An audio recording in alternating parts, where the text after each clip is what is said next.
ஒரு இதில் நம்ம டவுனாக இருக்கோம் அப்படின்னா நம்மக்கிட்ட இருக்கக்கூடிய ஒரு ப்ளஸ்ஸை நம்ம ஹைக்காக எடுத்துக்கலாம். என்கிட்ட இருந்து இந்த 2 ப்ளஸ்ஸே நான் செஞ்சுக்கிட்டே எடுத்துக்கிட்டேன்.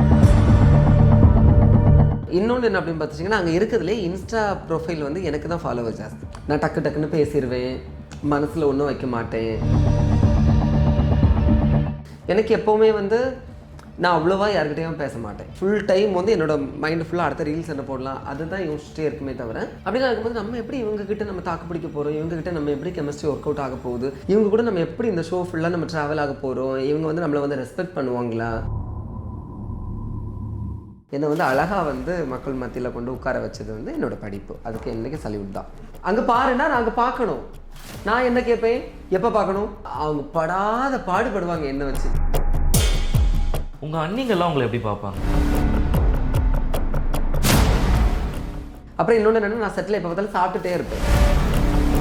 ஒரு ஃபேக் பீப்புளுக்கு பிடிக்காது, ஜென்யூன் பீப்புளுக்கு அவங்களுக்கு பிடிக்கும்.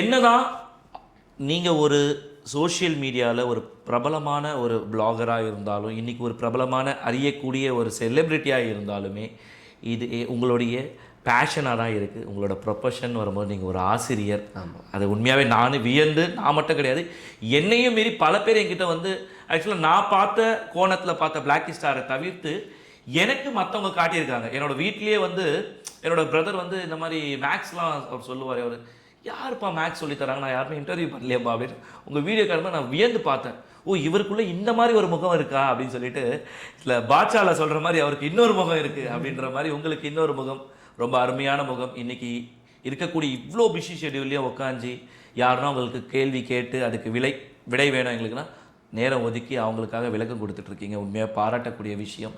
ஆனால் இன்றைக்கி பார்த்தீங்கன்னா எவ்வளவோ தனியார் கல்லூரிகளாகட்டும், தனியார் பள்ளிக்கூடங்களாகட்டும், மாணவர்களுக்கு வாங்கக்கூடிய ஃபீஸை கம்பேர் பண்ணும்போது டீச்சர்ஸ்க்கு கொடுக்கக்கூடிய சேலரியோடைய பேக்கேஜ் பார்த்திங்கன்னா ரொம்ப லோவஸ்ட்டு இதுவாக இருக்குது. ரெண்டாவது, அவங்களுக்கு சரியான அங்கீகாரங்களும் கொடுக்கப்படுறதில்லை. என்ன தான் அவங்க கஷ்டப்பட்டு இந்த சொசைட்டியில் அவங்களுக்கான ஒரு இடத்த தேடி ஒரு பொசிஷனுக்கு போனாலும் ஒரு அங்கீகாரம் கொடுக்கப்படுறதில்ல. நீங்கள் ஒரு ஆசிரியராக இருந்து அதை பற்றி என்ன நினைக்கிறீங்க? அப்போ இந்த இவ்வளோ பெரிய ப்ராசஸில் அந்த கனவு நினைவான மாதிரி உங்களுடைய அந்த முதல் நாள் ஷோ நடந்து முடிஞ்சது. என்னதான் நீங்கள் ஒரு யூடியூப்லேருந்து ஒரு டிக்டாக்லேருந்து வளர்ந்து வந்தாலுமே உங்கள் கூட இருக்க கன்சென்ட் மற்ற ஆட்களை பார்க்கும்போது ஒரு நல்ல ஒரு ப்ரொஃபைலான ஆட்கள் இருக்கும்போது அவங்களாம் எப்படி உங்கள் கூட பழக ஆரம்பித்தாங்க? என்கிட்ட எப்படின்னா ஒரு நியூ ஃபேமிலி பாண்டிங் இருந்திருக்கும். கண்டிப்பாக நியூ ஃபேமிலி பாண்டிங் தான். அங்கே வந்து கண்டஸ்டன்ட் எல்லாருமே, நாங்கள் கண்டஸ்டண்ட்டு, எங்களோட மென்டார்ஸ் அவங்க எல்லாருமே வந்து ஆர்டிஸ்ட். என்னதான் இருந்தாலும் அவங்க நம்மளை விட ஸ்டெப் வைஸாக கூடணுங்க. கண்டிப்பாக. ஸோ அதனால் அப்படி இருக்கும்போது ஃபஸ்ட்டு டே ஒரு 2 or 3 days வந்து கொஞ்சம் தயக்கமாக தான் இருந்துச்சு. எனக்கு எப்போவுமே வந்து நான் அவ்வளோவா யார்கிட்டையும் பேச மாட்டேன். ஃபுல் டைம் வந்து என்னோட மைண்டு ஃபுல்லாக அடுத்த ரீல்ஸ் என்ன போடலாம் அதுதான் யோசிச்சுட்டே இருக்குமே தவிர, நம்ம இவங்ககிட்ட நம்ம போய் பேசணும், இவங்களை பற்றி நம்ம தெரிஞ்சுக்கணும், அதில் வந்து பெருசாக ஆர்வம் காட்ட மாட்டேன். வந்திருக்கவங்க எல்லாருமே வந்து நம்மளை மாதிரி உள்ளவங்க தான். ஆனால் மென்டார் வந்து சீரியல் ஆக்ட்ரஸ் எல்லாருமே இருக்காங்க. அப்போ அவங்க வந்து கேமரா இதெல்லாம் இருக்கும், நம்மளுக்கு அவங்களாம் ஆல்ரெடி பழக்கப்பட்டவங்க, நம்மளுக்கு அதை பற்றிலாம் ஒன்றுமே தெரியும். பட் ஆனால் உங்கள் கூட இருக்க சில கண்டென்ட் வந்து முன்னாடியே வந்து பரிச்சயமான ஒரு நல்ல முகம் கேமராவுக்கு. அப்படிலாம் இருக்கும்போது நம்ம எப்படி இவங்ககிட்ட நம்ம தாக்கு பிடிக்க போகிறோம், இவங்ககிட்ட நம்ம எப்படி கெமிஸ்ட்ரி ஒர்க் அவுட் ஆக போகுது, இவங்க கூட நம்ம எப்படி இந்த ஷோ ஃபுல்லாக நம்ம ட்ராவல் ஆக போகிறோம், இவங்க வந்து நம்மளை வந்து ரெஸ்பெக்ட் பண்ணுவாங்களா, அப்படி இப்படிலாம் நிறைய கொஷின்ஸ் இருந்துச்சு. ஆனால் எனக்கு ஒரு கான்ஃபிடென்ட் இருந்துச்சு. என்ன கான்ஃபிடென்ட் அப்படின்னா, நான் பேசிக்கலாக ஒரு டீச்சர். எனக்கு வந்து யாரை எப்படி நம்ம ஹேண்டில் பண்ணணுங்கிற ஓரளவு ஒரு வித்தை தெரியும். இன்னொன்று என்ன அப்படின்னு பார்த்துச்சிங்கன்னா, அங்கே இருக்கிறதுலே இன்ஸ்டா ப்ரொஃபைல் வந்து எனக்கு தான் ஃபாலோவர் ஜாஸ்தி. அது ஒன்று. அப்படி இருக்கும்போது நம்மளுக்கு கொஞ்சம் ஒரு கூடுதலாக ஒரு பூஸ்ட் அப்படி. ஏன்னா நம்மளுக்கு வந்து ஒரு இதில் நம்ம டவுனாக இருக்கோம் அப்படின்னா நம்மக்கிட்ட இருக்கக்கூடிய ஒரு ப்ளஸ்ஸை நம்ம ஹைக்காக எடுத்துக்கலாம். என்கிட்ட இருந்து இந்த 2 ப்ளஸ்ஸே நான் எடுத்துக்கிட்டு அவங்ககிட்ட எல்லாருமே பழக ஆரம்பிச்சு. ஆனால் அவங்க எல்லாம் அப்படி கிடையாது. அவங்க எல்லாருமே வந்து ரொம்ப ஜென்யூனாக, ரொம்ப வந்து பியூர் சோல். எல்லாரையும் சொல்ல போனால் என்கிட்ட வந்து அப்படி ஒரு பாகுபாடே என்கிட்ட என்ன செய்யலை, பார்க்கல. நான் தான் தயங்கி என்ன செஞ்சுருக்கேன், ஒதுங்கி நின்றுருக்கேன். ஆனால் அவங்க வந்து அப்படி இல்லை. அதையும் தாண்டி இன்னொன்று என்னென்னா, அந்த செட்டில் வந்து உள்ளதுலேயே வந்து என்ன மட்டும்தான் குழந்த மாதிரி பார்த்துப்பாங்க. ஏன்னா என்னை பற்றி எல்லாமே அவங்களுக்கு தெரியும். நான் டக்குன்னு பேசிடுவேன், மனசில் ஒன்றும் வைக்க மாட்டேன். என்னது இது இப்படி இருக்குது, அப்படி இருக்குது இப்படி இருக்குங்கிறதெல்லாம் அந்த இடத்துலையே சொல்லிடுவேன் நான். அப்போ வந்து அது அவங்களுக்கு வந்து ஆக்சுவலி பிடிக்கும். மோஸ்ட்லி வந்து ஒரு ஓப்பன் ஹார்ட்டாக இருக்கவங்கள வந்து ஜென்யூன் பீப்புளுக்கு பிடிக்கும். கண்டிப்பாக. ஒரு ஃபேக் பீப்புளுக்கு பிடிக்காது, ஜென்யூன் பீப்புளுக்கு அவங்கள பிடிக்கும். ஸோ என்னை சுற்றி இருந்த எங்கள் டீமில் உள்ளவங்க எல்லாருமே ரொம்ப பியூர் ஜென்யூன். ஸோ அவங்களுக்கு எல்லாருக்கும் என்ன பிடிக்கும். எல்லாருமே வந்து பிளாக்கி வந்தாச்சு, இப்போ வந்து பிளாக்கி இப்போ என்ன பண்ண போகிறீங்க, ஃபஸ்ட்டு வந்து சாப்பாடு வீடியோ எடுக்க போகிறீங்க கரெக்டாக? அதெல்லாம் ஆமாம் ஒன்றும் இல்லைல்ல, நீங்கள் எடுங்க, நீங்கள் உங்கள் வேலையை பாருங்கள் அப்படிம்பாங்க. ஏன்னா என் வேலையை நான் கரெக்டாக அவங்களுக்கு செஞ்சு கொடுத்துருவேன். அதனால் வந்து எனக்கு எந்த இடைஞ்சலுமே அவங்க பண்ணல. ஏன்னா சில இடத்துலலாம் என்ன பண்ணுவாங்க அப்படின்னா, நம்மளோட ப்ரொஃபைல் வந்து நிறைய ஃபாலோவர்ஸ் இருக்குது அப்படின்னாலே கூப்பிட்டுட்டு போய் சும்மா உட்கார வைப்பாங்க, கூப்பிட்டுட்டு போய் அசிங்கப்படுத்துவாங்க, அவங்கள எப்படி கீழே கொண்டு வரலான்னு பார்ப்பாங்க. ஆனால் இவங்க அப்படி இல்லை. பிளாக்கே எப்படி ஒரு ஸ்டாராக கன்வெர்ட் பண்ணணும் அப்படிங்கிறது எனக்காகவே பார்த்து பண்ணுவாங்க. அந்த செட்லேயே நீங்கள் வந்து ஷோ நீங்கள் பார்த்தீங்களான்னு தெரியாது, ஒவ்வொரு தடவையுமே என்னோட கண்டென்ட் மட்டுமே கொஞ்சம் யூனிக்காக இருக்கும். எந்த இடத்துலையுமே ஒரு வல்காரிட்டிக்கு போகாது, எந்த இடத்துலையுமே ஒரு 18+ போகாது. ஒரு அழகாக ஒரு ஸ்டாண்டர்டாக என்ன ஒவ்வொரு எபிசோட்லையும் செதுக்கியிருப்பாங்க. இதுக்கே நான் அவங்களுக்கு எவ்வளோ பெரிய தேங்க் பண்ணணும். கண்டிப்பாக. இந்த மாதிரி ஆஃபர் வந்து எல்லாருக்கும் கிடைக்காது இல்லையா? உண்மைதான். நான் வந்து என்ன ட்ரெஸ் போடணும் அப்படிங்கிறது எல்லாமே அவங்க பார்த்து எனக்கு பண்ணுவாங்க. எல்லாருக்குமே பண்ணுவாங்க. ஆனால் எனக்கு கொஞ்சம் வந்து அக்கறை எடுத்துப்பாங்க. அது எதனாலன்னு நான் சொல்கிறேன் அப்படின்னா, என்னோட எஜுகேஷன், என்னோட டீச்சிங் இது. ஏன்னா அங்கே இருக்கக்கூடிய ரிலேட்டிவ்ஸ், அவங்களோட ரிலேட்டிவ்ஸ் எல்லாருமே நீங்கள் சொன்னீங்க இல்லையா, அதே மாதிரி அவங்க எல்லாருமே என்ன கண்டு வியக்கிறது வந்து என்னோட எஜுகேஷன் தான். நான் என்னை வந்து மக்கள்கிட்ட கொண்டு சேர்த்தது கோமாளித்தனமாக இருக்கலாம், ஆனால் மக்கள் மனசில் என்னை உட்கார வச்சது என்னது தான், எஜுகேஷன் தான். ஸோ அதனால ரொம்ப ஒரு நல்ல ஒரு கருத்தை வந்து இன்னைக்கு பதிவு பண்ணியிருக்கீங்க. படித்து அந்த படிப்பு தான் என்னை இந்த ஒரு நிலைமைக்கு கொண்டு வந்திருக்கு. என்னை கோமாளியாக பார்த்தாலும் மக்கள் மனசில் இடம் பிடிச்சிருக்கிறது ஒரு எஜுகேஷனில் இருக்கக்கூடிய ஒரு பிளாக் ஸ்டாராக தான் இடம். இப்போவும் நான் சொல்லுவேங்க, எல்லாருமே என்கிட்ட நிறைய பேர் இப்போவும் 2-3 கமெண்ட்ஸ் எல்லாமே வரும், கோமாளியாக ஏன் இருக்கீங்க அப்படின்னு சொல்லிட்டு. நாங்கள் வந்து கோமாளி கிடையாது. இந்த சமுதாயம் எப்படி இருக்கோ அதுக்கேற்றவாறு நாங்கள் என்ன பண்ணிக்கிறோம், எங்களை சுற்றி ஒரு கோமாளி வளையத்தை உருவாக்கிக்கிறோம். ஏன்னா நீங்கள் வந்து அந்த கோமாளித்தனத்தை தான் என்ன பண்ணுறீங்க, நிறைய பார்க்குறீங்க, ஏன்னா விரும்புகிறீங்க. இன்னொன்று என்ன அப்படின்னு பார்த்துட்டிங்கன்னா, எங்களோட வாழ்வாதாரம் சோஷியல் மீடியாவை பேஸ் பண்ணி தான் இருக்குது. அப்போ அந்த சோஷியல் மீடியா வாழ்வாதாரத்தை நாங்கள் அனுபவிக்கணுமோ, இல்லைனா வந்து நாங்கள் எங்களோட வாழ்வாதாரத்தை பெருக்கிக்கணும் அப்படின்னா எங்களுக்கு அந்த கோமாளித்தானே என்ன செய்யுது, உங்ககிட்ட கொண்டு சேர்க்கறதுக்கு தேவைப்படுது. நான் ஃபஸ்ட்டே வந்து சப்ஜெக்ட் பேர் இணைக்கிற ஒரு பாலமாக இருக்கு. நான் வந்து ஃபஸ்ட்டே வந்து சப்ஜெக்ட் வீடியோ நடத்திட்டு இருப்பேன்னா உங்களுக்கு தெரிஞ்சிருக்குமா? என்ன தெரிஞ்சிருக்காது. ஏன்னா யாருமே நல்லதை என்ன செய்ய மாட்டாங்க. நான் அந்த காலத்துலேருந்து இந்த காலம் வரைக்கும் நான் எப்போவுமே இதை தான் சொல்லுவேன், நீங்கள் நல்லதை பாருங்கள், உங்களுக்கு எல்லாமே நல்லது கிடைக்கும். நீங்கள் வந்து நல்லதை பார்க்குறதுக்கு என்னதில்லை, தயார் இல்லை. ஆனால் இப்போ வந்து நான் என்ன தயார்படுத்திக்கிட்டேன் நல்லது பார்க்குறதுக்கு. இப்போ வந்து என்னோட சப்ஜெக்ட் வீடியோவை அவ்வளோ கொண்டாடுறாங்க. ஆனால் நான் ஆரம்பத்திலே வெறுமனமே சப்ஜெக்ட் வீடியோ மட்டும் போட்டிருப்பேன் அப்படின்னாக்கி பிளாக் ஸ்டார் யாருன்னே தெரிஞ்சிருக்காது. என்ன அந்த அடையாளப்படுத்துறது கோமாளித்தனம். என்னை வந்து அழகாக வந்து மக்கள் மத்தியில் கொண்டு உட்கார வச்சது வந்து என்னோட படிப்பு. அதுக்கு என்றைக்கு சல்யூட் தான். இப்போ இந்த நிகழ்ச்சியை பொறுத்தவரையும் பார்த்தீங்கன்னா, உங்களோட சேர்த்து அங்கே 8 ஜோடிகள் அங்கே இருக்காங்க. உங்களுக்கு நெருக்கமான ஜோடிகள் யாரு? நெருக்கமான பாண்டிங் இருக்கும். என்னதான் இருந்தாலும் ஒருத்தருக்குள்ள உருவாகிற பாண்டிங்ன்றது வேற மாதிரி இருக்கும்ல. என்னதான் அங்கே 8 பேர் இருந்தாலுமே பர்சனலாக எனக்கு அவங்கள ரொம்ப பிடிக்கும், என் கூட ரொம்ப டைம் ஸ்பெண்ட் பண்ணுவாங்க அப்படின்ற மாதிரி. அப்படி கிடையாது. அங்கே வந்து நம்ம டைம் ஸ்பெண்ட் பண்ணுறதுக்கான சான்சஸ் வந்து இருக்காது. ஏன்னா நம்மளுக்கு வந்து ப்ராக்டிஸ் கொடுத்துருப்பாங்க, அதை பண்ணணும் இது பண்ணணும், எல்லாருமே அவங்கவுங்க ஒர்க்கில் கரெக்டாக இருப்பாங்க. அந்த ஒர்க் சம்மந்தமாக நம்ம வந்து ஷேர் பண்ணிப்போம். இப்போ வந்து அவங்க வந்து சீரியல் எல்லாமே ஆல்ரெடி நல்ல ஃபேமானவங்க, அவங்கக்கிட்ட இருந்து நாங்கள் தான் நிறைய கற்றுக்கணும். அப்படி பார்க்கும்போது அங்கே இருக்கக்கூடிய 8 பேருமே எங்களுக்கு வந்து ஒரு கைடு.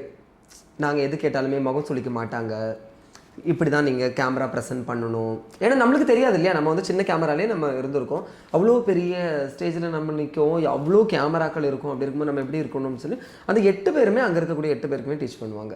ஸோ அப்படி இருக்கும்போது அதான் சொன்னேன்ல, காட் இஸ் கிரேட். எல்லாருக்கும் டீச்சராக இருந்தாலும் உங்களுக்கே அங்கே ஒரு டீச்சர் இருக்காங்க. எல்லாருக்குமே ஒரு புது அனுபவத்தை யார் கற்றுக் கொடுக்குறாங்களோ அவங்க நம்மளுக்கு டீச்சர் தானே. லேர்னிங் இஸ் கண்டினியூ ப்ராசஸ் இல்லையா. உங்களோட ஜோடி என்ன சொல்லுவாங்க? அவங்களுமே அப்படி தான், அவங்களோட ஒர்க்கில் கரெக்டாக இருப்பாங்க, ரொம்ப தெளிவாக இருக்கும். ஷூட்டிங்ல டைமில் நிறைய டைம் நீங்கள் இருக்கிற மாதிரி வீடியோ நாங்கள் வந்து ஃப்ரீ டைம் கிடைக்கும் போது ஃபன்னாக ரீல்ஸ் பண்ணுவேன். ஏன்னா நான் ஒரு ரீல்ஸ் பைத்தியம் பார்த்தீங்களா. நான் எல்லாருக்கிட்டே வந்து நம்ம ஒரு ரீல்ஸ் எடுக்கலாமா, நம்ம அவங்களுக்கு எல்லாருக்கும் என்ன ஏன் பிடிக்கும் அப்படின்னா, அவங்க ஒரு காஸ்டியூம் போட்டிருக்காங்கன்னா நான் அதுக்கு ரிலேட்டடாக சாங் எடுப்பேன்.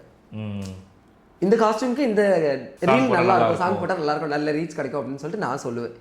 அப்படி இருக்கும்போது அவங்க வந்து அவங்களுக்கு என்ன பிடிக்கும், பிளாக்கி இன்றைக்கி நான் வந்து இந்த காஸ்டியூம் போட்டுக்க நீ என்ன ரீல்ஸ் எடுக்க போகிற அப்படின்னு கேட்பாங்க. அதுதான் அந்த ரீல்ஸ் ஓரியன்டாக ஃப்ரீயாக இருக்கும்போது இது பண்ணுவோம். அப்புறம் வந்து சாப்பாடு ஷேர் பண்ணிப்போம். நான் எங்கள் வீட்டிலேருந்து ஏதாவது வாங்கிட்டு போனேன்னா நான் கொடுப்பேன். அவங்க இன்னொரு விஷயம் என்ன அப்படின்னு பார்த்தீங்கன்னா, அவங்க எல்லாம் வந்து துளி கூட ஆட்டிடியூட் காட்ட மாட்டாங்க. அவங்க இப்போ வந்து அவங்களுக்கு வந்து ஒரு அசிஸ்டன்ட் வச்சுருப்பாங்க. இப்போ நாங்கள் எல்லாம் வந்து என்ன செய்ய கிடையாது, எங்களுக்கு அசிஸ்டன்ட் அப்படின்னா என்னன்னே எங்களுக்கு தெரியாது. அப்போ அவங்க வச்சுருப்பாங்க. அப்போ வந்து நான் அவங்கக்கிட்ட கேட்பேன், எனக்கு கொஞ்சம் தொடச்சுட சொல்லுவீங்களா, கொஞ்சம் டிஷ்யூ தருவீங்களா அப்படின்லாம் கேட்கும்போது அவங்க அந்த 8 பேருமே அவங்களோட அசிஸ்டண்ட்டை எங்களுக்கு கொடுப்பாங்க, அவங்களையும் பார்த்துக்கோங்க அப்படின்னு. அப்புறம் இன்னொன்று என்னென்னா, நான் செட்டில் எப்போ பார்த்தாலும் சாப்பிட்டுட்டே இருப்பேன். அந்த 8 பேரும் அசிஸ்டண்ட் வச்சுருப்பாங்க இல்லையா, செட்லேயுமே எங்களுக்கு எல்லாமே சாப்பிட்றது கிடைக்கும். இருந்தாலும் நான் வந்து நீ என்ன கொண்டு வந்த, நீ என்ன கொண்டு வந்த, இப்போ இது கிடைக்குமா அது கிடைக்குமா கேளு அப்படி சொல்லிட்டு இருக்கும்போது அந்த அசிஸ்டன்ஸுமே எனக்கு ரொம்ப சப்போர்ட் பண்ணுவாங்க. எனக்கு சாப்பாடு வீடியோலாம் அசிஸ்டன்ஸ் எடுத்து கொடுப்பாங்க. அப்போ வந்து இன்னொரு விஷயம் என்னென்னு பார்த்தீங்கன்னா, அந்த ஆட்டிடியூடோடு அவங்க இருந்திருந்தாங்கன்னா இதுக்கெலாம் அலோவ் பண்ண மாட்டாங்க. கண்டிப்பாக நீ எனக்கு தானே ஒர்க் பார்க்க வந்திருக்க, என் ஒர்க்கை மட்டும் பாரு அப்படின்னு விட்டுருப்பாங்க. அந்த ஆட்டிடியூட் நான் பார்த்தா அந்த 8 பேர்கிட்டையுமே இல்லை. என்கிட்ட எல்லாருமே ஒரு சிலர் வந்து அண்ணான்னு கூப்பிடுவாங்க, ஒரு சிலர் வந்து பிளாக்கின்னு கூப்பிடுவாங்க, ஒருத்தங்க மட்டும் சுரேஷ்னு கூப்பிடுவாங்க. அப்படி நல்ல ஒரு அது அழகான ஒரு குடும்பம், ஃபேமிலியாக அழகாக இருக்கும். ஒருத்தருக்கு ஒருத்தர் ஈகோ கிடையாது. ஆனால் ஒர்க்கில் நல்ல காம்படிஷன் இருக்கும், யார் நல்லா பண்ணுறாங்க, யார் பெஸ்ட்டாக பண்ணுறாங்க அப்படின்னு சொல்லிட்டு. அது மாதிரி எங்களுக்கெல்லாம் ரீக்ரியேஷன் ரவுண்டெல்லாம் வரும்போது சாங்ஸ் கொடுத்துருப்பாங்க இல்லையா, அப்போ நாங்கள் மெனக்கிட்டு கேட்குறது, அவங்களுக்கு என்ன சாங், இவங்களுக்கு என்ன சாங்கு, ஐயோ அவங்க அப்படி பண்ணிடுவாங்களோ. அப்போ நம்ம வந்து இல்லை உங்களுக்கு அந்த அதை பற்றி தான் கேட்கணும்னு நினச்சேன். உங்களுக்கு அந்த ரீக்ரியேஷன் சாங் வந்ததில்ல, அந்த பழைய பாடல், அதே பாட்டுக்கு நம்ம பெரிய பெரிய நடிகர்கள் நடித்து பார்த்துருப்போம். நம்ம கீழே உட்காந்து சினிமாவில் வந்து தரையில் உட்காந்து சினிமாவை பார்த்து இன்னைக்கு அதே திரையில் நம்ம அவங்க நடித்த கதாபாத்திரத்துக்கு அதே மாதிரி ஒரு பேக்கப்பில் வச்சு பண்ணும் பொழுது அதை நம்ம ஃபேமிலியோட பார்க்கும்போது ஒரு ஃபீல், ஐயோ அது வந்து கடவுளோட ஒரு சித்தாந்தம். எல்லாருக்கும் அது கிடைக்காது. எனக்கு அது கிடைச்சிருக்குன்னு சொல்லும்போது அவ்வளோ ஒரு லக்கி. அதான் நான் சொன்னல, என்ன வந்து ஒரு குழந்தை மாதிரி தான் ட்ரீட் பண்ணுவாங்க. ஏன்னா எனக்கு வந்து நீங்கள் சொன்னால் நம்ப மாட்டீங்க, ஒரு சாங் எடுக்கும்போது என்ன பண்ணணும் அப்படின்னா, அங்கே டைரக்டர்ஸ், டான்ஸ் மாஸ்டர்ஸ் எல்லாரும் இருக்கிறாங்க, அவங்க சொல்ல தான் நான் செய்யணும். பிளாக்கி இங்கே பாரு, எப்போ பார்க்கணும், அங்கே பாருன்னா நான் அங்கே பார்க்கணும். நான் என்ன கேட்பேன், எப்போ பார்க்கணும், நான் திரும்ப கேட்பேன் அவங்கக்கிட்ட. புரியுதா அவங்களுக்கு நான் சொல்ல வருது? அவங்க படாத பாடுபடுவாங்க என்ன வச்சு. ஆனால் என்கிட்ட வந்து அந்த ஒரு முகம் சுளிப்பு, டைம் ஆகுது அது இது எதுவுமே காட்ட மாட்டாங்க. நீங்கள் உடனே நினைக்கலாம் அவங்க ஒர்க் வாங்குறதுக்காக அப்படின்னு. ஒர்க் வாங்குறதுக்கு மட்டும் கிடையாது, அது முடிஞ்சதுக்கு அப்புறமும் என்கிட்ட அதே வேலை தான் இருப்பாங்க. நான் வந்து சும்மாங்க ஒரு லூசு மாதிரி சுற்றிக்கிட்டே திரிவேன். யாராவது இப்படி என்ன பண்ணுறீங்க, என்ன சாப்பிட்றீங்க, கொஞ்சம் கொடுப்பீங்களா, எடுத்து அப்படியே சாப்பிட்டு அப்படியே போவேன். அவங்க அவ்வளோ டென்ஷனாக இருப்பாங்க. நான் போய் ஒரு ரீல் பண்ணலாமா, மரியாதை போடிப்போ அப்படிம்பாங்க. ஸோ அந்த மாதிரி ஒரு ஃப்ரெண்ட்லியான ஒரு ரிலேஷன்ஷிப்பு, என்டர்டெயின்மெண்ட்டு. யாருமே அங்கே பெரியவங்க சின்னவங்கன்னு அங்கே பிரித்து பார்த்ததே கிடையாது. நான் தான் என்ன செஞ்சுருக்கேன், ஒரு 2 days வந்து ஒதுங்கி இருந்திருக்கேன். அவ்வளோ அழகு. உங்கள் குடும்பத்தில் வந்து அம்மா அப்பா அவங்கள தவிர்த்து மற்றவங்கலாம் ஒரு சில டைம் என்னை வந்து மற்றவங்களாம் வந்து ஒரு மாதிரி ட்ரீட் பண்ணியிருக்காங்க அப்படின்லாம் சொல்லியிருக்கீங்க. இப்போ அவங்களாம் எப்படி நினைக்கிறாங்க உங்களை பற்றி நினைக்கும் பொழுது, உங்கள் ஊர் மக்களாக? இல்லை எல்லாருமே அப்படித்தாங்க. நம்ம வந்து ஒரு லெவலில் நம்ம ரீச் பண்ணுறது வரைக்கும் நம்மளை வந்து ஏற்றுக்க மாட்டாங்க. இது எங்கள் வீட்டில் மட்டும்னு இல்லை, எல்லா இடங்கள்லையுமே இது தான். இப்போ நீங்கள் இருக்கீங்க, திடீர்னு வந்து நீங்கள் வந்து சப்போஸ் ஏதோ சம்திங் உங்களுக்கு ஆகுது, ஒரு வேளை நீங்கள் வந்து டவுன் லெவலுக்கு வரலாம், இல்லைன்னா இதோட வந்துடக்கூடாது. நான் வந்து சும்மா ஒரு எக்ஸாம்பிளுக்காக நான் சொல்கிறேன், வராங்க அப்படின்னா நம்மளை பார்த்து சிரிப்பாங்க. இதே நம்ம நல்லா க்ரோத் ஆகிட்டோம் அப்படின்னாகி ஓகே ஃபைன் அப்படிம்பாங்க. அது வந்து எனக்கு மட்டும் இல்லை, எல்லாரோட லைஃப்லேயுமே அது என்ன செய்யும் இருக்கும். நம்ம வந்து நல்லா வாழ்ந்தோம் அப்படின்னா இந்த உலகம் நம்மளை வந்து நல்லா புகழ் பாடும், நம்மளை வந்து இதை பண்ணும். நம்ம கொஞ்சம் கீழே விழுறோம் அப்படின்னா வசைப்பாடும். அதுதான், உயர்ந்தோன்னா புகழ் பாடும், கீழே விழுந்தோன்னா வசைப்பாடும். ஆனால் இந்த ரெண்டையும் நம்ம என்ன பண்ணிக்கணும், ரெண்டையுமே காதில் வாங்கக்கூடாது. நம்ம எப்பவுமே நம்மளா இருந்துட்டு போகணும். அப்படி அது அப்படிதான் நான் பார்க்குறேன். இது எல்லாத்தையுமே கடந்தவங்க நடுவில் வந்து திடீர்னு வந்து உங்கள் மேலே ஒரு நீல நிறத்தை பூசின மாதிரி பன்றிக்கரியை விரும்பும் பிளாக்கி ஸ்டார் அப்படின்னு ஒரு ஃப்ளாஷ் பண்ணி உங்களை ஒரு ஒரு ஒரு எப்படின்னு சொல்கிறதுனே தெரியல, அப்படி உங்களை ஒரு ப்ரொஜெக்ட் பண்ண ஆரம்பித்தாங்க இந்த சமூக ஊடகங்கள்லாம். அந்த மாதிரி நேரத்தில் நீங்கள் என்ன மாதிரி ஃபீல் பண்ணீங்க? அது நான் ஃபீல் பண்ணுறது எப்படின்னா, எனக்கு பிடிச்ச ஃபுட்டு நான் அதை சாப்பிட்றேன், அவ்வளோதான். இப்போ வந்து பண்ணி வந்து ஒரு அருவருக்கத்தக்க விலங்காக இருக்கலாம், இல்லை மனித குலத்துக்கே வேண்டாததாக இருந்திருக்கலாம். அப்படி இருக்கும்போது வந்து அதை ஏன் கடவுள் படைச்சாரு? அதுவும் ஒரு உயிர் தானே. பயாலஜிக்கலாக சிம்பிளாக சொல்ல போகணும் அப்படின்னு பார்த்தீங்கன்னா, ஹியூமனோட வேஸ்டில் இருக்கக்கூடிய ஒரு ஒட்டுண்ணி, அதில் புழு சொல்கிறாங்க இல்லையா, அந்த இதுதான். அதை வந்து யார் சாப்பிடுவாங்க அப்படின்னா பன்னி சாப்பிடும். பன்னி சாப்பிடும்போது அதனோட உடம்புல போய் அது வந்து நம்மளுக்கு என்ன செய்யும், ஒரு டிசீஸை வந்து என்ன பண்ணும், காசு பண்ணும். அப்போ நான் இங்கே இருக்கிறவங்களுக்கு எல்லாருக்கும் என்ன பதில் கொடுப்பேன் அப்படின்னா, உங்களெல்லாம் யாருக்கு பொது இடங்கள்ல போக சொன்னது? நீங்க போனதுனால தானே அது சாப்பிட்டுச்சு, அதனால தானே அதுக்கு அந்த தொற்று வந்துருச்சு. அதை சாப்பிட்றதுனால நம்மளுக்கு அந்த தொற்று நம்மளுக்கு வருது. அப்படி இருக்கும்போது அநியாயமா நீங்க எல்லாம் பண்ணிட்டு அப்பாவி ஒரு விலங்குக்கு மேல என்ன செய்றீங்க, ஈஸியா பழியை தூக்கி போடுறீங்க. பயாலஜிக்கலாக வந்து பார்த்தீங்கன்னா மனிதர்கள் தான் தவறு பண்ணுறாங்க. Yes absolutely. ஏன்னா வந்து பொது இடங்களில் மலம் கழித்தல் சிறுநீர் கழித்தல் அது எல்லாமே தப்பு. நம்மளுமே வந்து பர்சனல் ஹைஜீனாக வந்து அது இதுன்னு இப்போ நம்மளோட கவர்மெண்ட்டுமே எவ்வளோ ஸ்கீம் எல்லாமே கொண்டு வந்திருக்கு. அப்படி இருக்கும்போது அது வந்து பயன்படுத்தணும். அது வந்து தப்பு அந்த இடங்கள்ல. அது மாதிரி இன்னொன்று என்ன அப்படின்னு பார்த்தீங்கன்னா, இப்போ நிறைய டெக்னாலஜி வந்துருச்சு. அக்ரிகல்ச்சர்லேயுமே டெவலப்மெண்ட் ஆகிடுச்சு. அப்புறம் வந்து அனிமல்ஸை வளர்க்கக்கூடிய இடங்கள்லையுமே என்ன ஆயிடுச்சு, நல்லா டெவலப். பன்னிகள் எல்லாமே பண்ணைகளில் வச்சு என்ன செஞ்சுட்டாங்க, இப்போ பராமரிச்சு வளர்த்துட்டாங்க. ஆனால் இன்னும் அது தெரியாதவங்க என்ன பண்ணிகிட்டே இருக்காங்க, இன்னுமே அதையே பிடிச்சி என்ன செஞ்சுட்டு இருக்காங்க, தொங்கிட்டு இருக்காங்க. இன்னொன்று என்ன யோசிச்சிங்க அப்படின்னா, அந்த பண்ணியை சாப்பிட்டு வாழ்றவங்களும் இருக்காங்க, அந்த பண்ணியை வியாபாரம் பண்ணி தொழில் ஓட்டுறவங்களும் இருக்காங்க. கடவுள் வந்து எல்லாருக்கும் படி இழக்கிறவர் தானே, அவங்களுக்கு அந்த மாதிரி ஒரு தொழில் கொடுத்து படி இழந்திருக்காரு. அப்போ போய் நம்ம அதை போய் வாங்கணும் அப்படின்னா அவங்க குடும்பம் சந்தோஷமா இருக்கும். இன்னொன்று என்னன்னா, நான் வீடியோ போடுறது எதுக்காக அப்படி போடுவேன்னா, அவங்களுக்கு ஒரு வியாபாரம் ஆகும். என்னன்னா அதை வியாபாரம் பண்றவங்க, இப்போ சண்டே நம்ம எல்லாம் வீட்டில் என்ன பண்ணுவோம், கறி அடிச்சு சாப்பிடுவோம். வியாபாரம் பண்ணவங்க சீக்கிரம் வித்தா அவங்களும் போய் சந்தோஷப்படுவாங்க இல்லையா, அவங்களும் சந்தோஷமா குடும்பத்தோட சாப்பிட்டு. அப்ப நம்மளால அவங்களுக்கு ஒரு சந்தோஷம் கிடைக்குது இல்லையா. 1000 பேரோட வெறுப்பை சம்பாதிச்சாலும் ஒரு குடும்பம் நல்லா இருக்குது இல்லையா. நான் அப்படி யோசிப்பேன். என்ன அவங்க திரும்ப திரும்ப போடாதுன்னு சொன்னாலுமே நான் வந்து அதை இது பண்ணிக்க மாட்டேன். எதுனாலுமே நான் சாப்பிட்றேன்னா நான் போடுவேன். ஏன்னா அதை சாப்பிட்றவங்களும் இருப்பாங்க இல்லையா.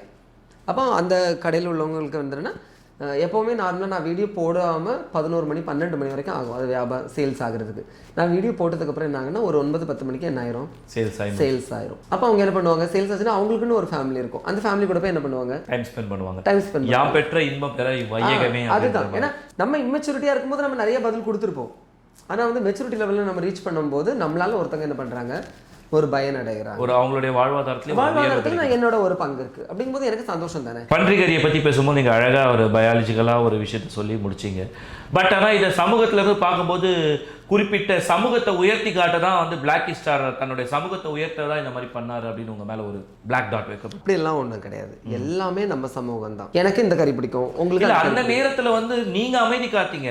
இந்த சமூகத்தை வைத்து கொடியை ஆட்டிக்கொண்டு அரசியல் பண்றவங்க எல்லாம் வந்து உங்களை வச்சு அரசியல் பண்ணாங்க. அந்த நேரத்தில் நம்மளுக்கு என்ன, நம்ம அவங்களுக்கு ஒரு கண்டென்ட்டாவது கொடுத்துருக்கோமே எடுத்து சந்தோஷப்பட வேண்டியதுதான். அதனால நீங்க வந்து இது உண்மையாவே உங்களுக்கு பிடிச்சது அப்படின்றதுக்காக தான் பண்ணீங்களே தவிர. எங்க ஊர்ல எல்லாம் எல்லாருமே சாப்பிடுவோம். எல்லாம் எங்க ஊர்ல வந்து என்ன சொல்றது, ஞாயிற்றுக்கிழமான எல்லார் வீட்லயும் எல்லா விதமான கறியும் இருக்கும். எப்படின்னா இப்போ பார்த்தீங்கன்னா நாங்கள் எப்படின்னா, ஒரு அண்ணன் வீட்டில் என்ன செய்வாங்கன்னா, எங்கள் வீட்டில் பன்னி இறைச்சி வாங்குவோம், ஒரு அண்ணன் வீட்டில் நாட்டுக்கோழி வாங்குவாங்க, ஒரு அண்ணன் வீட்டில் மட்டன் வாங்குவாங்க. இது அப்படியே ரொட்டேஷன், அது அப்படியே எங்கள் வீட்டில் ரொட்டேஷன் ஆயிடும். அப்படியே ஒவ்வொரு ஊர்லேயுமே நீங்கள் பார்த்தீங்கன்னாலே தெரியும், ஒவ்வொரு ஜங்ஷன் வருது அப்படின்னா எல்லா கறியுமே என்ன செஞ்சிருப்பாங்க, வரிசையா இருக்கும். அவங்களுக்கு பிடிச்சதான் அவங்க வாங்கிட்டு போவாங்க. எங்கள் ஊர் கல்ச்சர் வந்து அப்படி.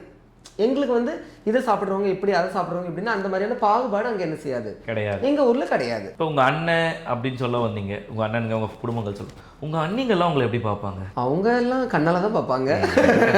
எல்லாருமே கண்ணால் தான் பார்ப்பாங்க.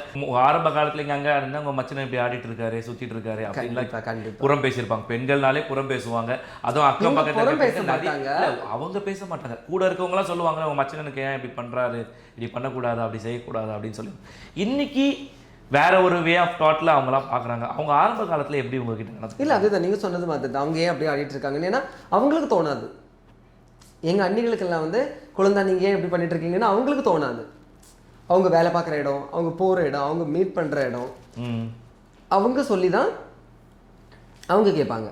அப்போ நான் சொல்லுவேன் வந்து எனக்கு பிடிச்சிருக்கு நான் பண்ணுறேன். அப்போவே நான் வந்து அவங்கக்கிட்ட ஓப்பன் டாக்கா பேசுவேன். வெட்டு ஒன்று துண்டு தான், எனக்கு பிடிச்சிருக்கு நான் பண்ணுவேன், அவ்வளோதான். ஆனால் இப்போ வந்து அவங்கக்கிட்ட வேற மாதிரி சொன்னவங்க எல்லாருமே இப்போ வந்து வேற மாதிரி சொல்லுவாங்க. ஆரம்பத்தில் சொல்லுவீங்க, என் குடும்பத்தில் எல்லாருக்குமே என் கூட அனுசரித்து போனாலும் அப்பா வந்து என்கிட்ட எப்பவுமே ஒரு காரசாரமாக தான் இருப்பாருன்னு சொல்லிட்டு. பட் இப்போ ஒரு நேஷ்னல் டெலிவிஷனில் அப்பாவையும் கூட கூப்பிட்டு வந்து நிற்க வச்சிங்க. அந்த தருணம் எப்படி இருந்தது? அது வந்து ரொம்ப பெரிய ஒரு ப்ரௌட் மூமெண்ட். அந்த சேனலுக்குமே பெரிய தேங்க் பண்ணிக்கணும். என்ன அப்படின்னா, ஃபேமிலி மொத்தத்தையும் வந்து நம்ம அந்த ஸ்டேஜில் நம்ம கொண்டு வரதுங்கிறது வந்து அது எவ்வளோ பேர் பார்ப்பாங்க. ஏன்னா நம்மளாம் வந்து ஒரு சாதாரண ஒரு ஆளுக்கு வந்து இந்த உலகம் முழுக்க இருக்கக்கூடிய மக்கள் வந்து நம்மளை 7 கோடி மக்கள் பார்க்குறாங்க. அப்படிங்கும்போது அந்த இடத்துல வந்து எவ்வளோ பேருக்கு அது கிடைக்கும், அது எனக்கு கிடைச்சிருக்கு பார்த்தீங்களா. ஸோ அதனால் எனக்கு வந்து ஆசை இருந்துச்சு, ஃபேமிலியில் உள்ளவங்களை எல்லாரையும் வந்து ஸ்க்ரீனில் காட்டணும் அப்படின்னு சொல்லிட்டு. உண்மையாகவே அந்த தருணம் நாங்கள் பார்க்கும்பொழுது திருவள்ளுவர் சொன்ன ஒரு திருக்குறள் தான் எங்களுக்கு அந்த இடத்துல தன் மகன் எண்ணோற்றான் கொல்லெனும் சொல் அப்படின்னு சொல்லி அந்த மாதிரி தான் இருந்தது. உண்மையாகவே தன்னோட மகன் வந்து இந்த சபையே வந்து அவரை வந்து பேசும்பொழுது அது உண்மையாக ஒரு பெரிய இல்லை நிஜமா ஒவ்வொரு அப்பாக்களுக்குமே இருக்கக்கூடிய ஆசை, ஒவ்வொரு பசங்களுக்குமே இருக்கக்கூடிய ஒரு அதிகபட்ச ஆசை வந்து அதுதான் இருக்கும். நம்ம அப்பாவை வந்து எல்லா இடத்துலையுமே வந்து நம்ம என்ன செஞ்சுக்கணும் வச்சுக்கணும். ஆனால் வந்து இன்னொரு விஷயம் சொல்ல போனோம் அப்படின்னா, எங்கள் அப்பா வந்து எங்ககிட்டலாம் வந்து இது ரொம்ப ஒரு அன்பாவோ இதெல்லாம் ஒரு பாண்டிங்காவோ இருந்தது கிடையாது, இருக்கவும் மாட்டாங்க.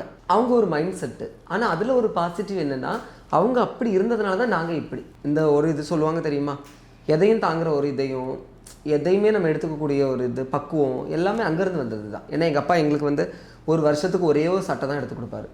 அந்த ஒரு சட்டை எடுக்கிறதுக்குமே 10 நாள் 15 நாள் அப்பா பா எடுத்து கொடுங்கப்பான்னு சொல்லி சொல்லி சொல்லி சொல்லி தான் நம்ம எடுக்கணும். ஆனால் எங்கள் அப்பா வெஸ்ட் சட்டையெல்லாம் எடுத்துருவாங்க, அது ரெண்டாவது கதை. எங்களுக்கு எடுத்துட மாட்டாங்க.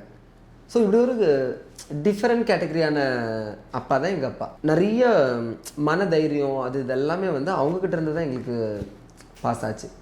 அப்படி இருக்கும்போது ரொம்ப சந்தோஷம். இப்போவே என்னோடய வீடியோஸை வந்து ஸ்க்ரீனில் வரும்போது நான் கொண்டு போய் காமிப்பேன்.